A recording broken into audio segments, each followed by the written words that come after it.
Travel के हवाले से बिल्कुल भी अच्छी खबरें नहीं हैं और पीसीआर टेस्ट की जो रिक्वायरमेंट्स है एक दफ़ा से दोबारा वापस आ रही है। जो कोविड-19 के केसेस हैं डिफरेंट कंट्रीज़ के अंदर दोबारा से थोड़ा-सा राइज़ होना शुरू हो चुका है और बहुत सारे मुल्कों ने ये जो नेगेटिव पीसीआर टेस्ट की रिक्वायरमेंट थी जो कि बिल्कुल ख़त्म हो गई थी पिछले कुछ महीनों से, दोबारा से शुरू कर दी है। तो अब अगर आप लोग ट्रैवल करने का प्लान कर रहे हैं तो आप लोगों के लिए ये बहुत ही इंपॉर्टेंट वीडियो है। स्पेशली कुछ कंट्रीज़ जहाँ पे इंडिया की तरफ से ही भी ये अनाउंसमेंट की गई है कि जनवरी 1 2023 से अगर आप लोग इंडिया ट्रैवल कर रहे हैं 6 कंट्रीज से, 6 डेस्टिनेशन से अगर आप लोग इंडिया ट्रैवल कर रहे हैं जिसमें चाइना है, जापान है, हांगकांग है, थाईलैंड है, सिंगापुर है, साउथ कोरिया है। अगर आप लोग इन कंट्रीज से इंडिया के लिए ट्रैवल कर रहे हैं तो आप लोगों के पास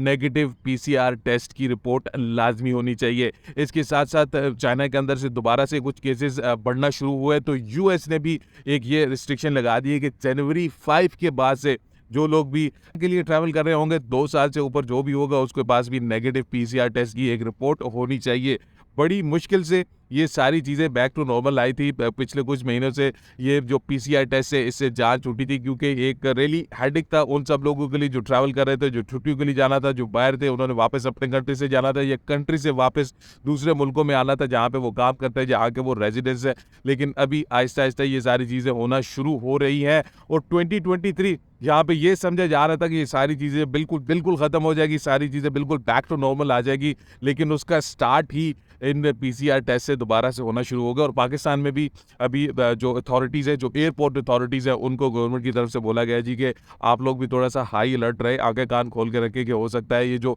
नए वेरिएंट है, ये कोविड-19 की केसेस है डिफरेंट कंट्री से है बढ़ रहे हैं, तो ये ना हो कि ये वापस आना शुरू हो जाए। अभी इनिशियली सिर्फ 2-3 कंट्रीज़ की तरफ से ही ये अनाउंसमेंट की गई है, लेकिन ये कोई अच्छा साइन नहीं है क्योंकि अगर किसी खास कंट्री में या किसी भी मुल्क के अंदर ये कोविड-19 के केसेस बढ़ते हैं तो दूसरे मुल्क भी यही सारी जो रिक्वायरमेंट्स है बैक टू नॉर्मल हो जाएगी। बहुत सारी जो एक जैसे मैंने आपको बताया एक हेडेक थी किसी मुल्क की तरफ से आपको 24 घंटे पहले की रिक्वायरमेंट थी, किसी कंट्री की तरफ से 48 आवर पहले की ये रिक्वायरमेंट थी। बहुत सारे लोग थे जो कि कहते जी कि हमने एक टेस्ट कराया वो पॉजिटिव आया, दूसरा टेस्ट कराया वो नेगेटिव आया। तो ये सारी चीज़ें अभी आप लोगों को दोबारा देखने को मिल सकती है। और अगर आप लोग 2023 में ट्रैवल करने का प्लान कर रहे हैं तो देख सुन के सोच समझ के ही बनाइएगा और एक दफ़ा जिस कंट्री के लिए ट्रैवल कर रहे हैं वहाँ के जो भी रिक्वायरमेंट्स है वो लाजमी देख लीजिएगा। ये जो चीज़ें सारी मैं आप लोगों को बता रहा हूँ ये सारी मैंने आप लोगों को स्क्रीन के ऊपर भी दिखाई और इनका जो डिटेल लिंक है वो भी नीचे मैं डिस्क्रिप्शन में डाल दूंगा। इसके अलावा अगर आप लोगों को क्वेश्चन है, आप कोई चीज़ पूछना चाहते हैं तो डेफिनेटली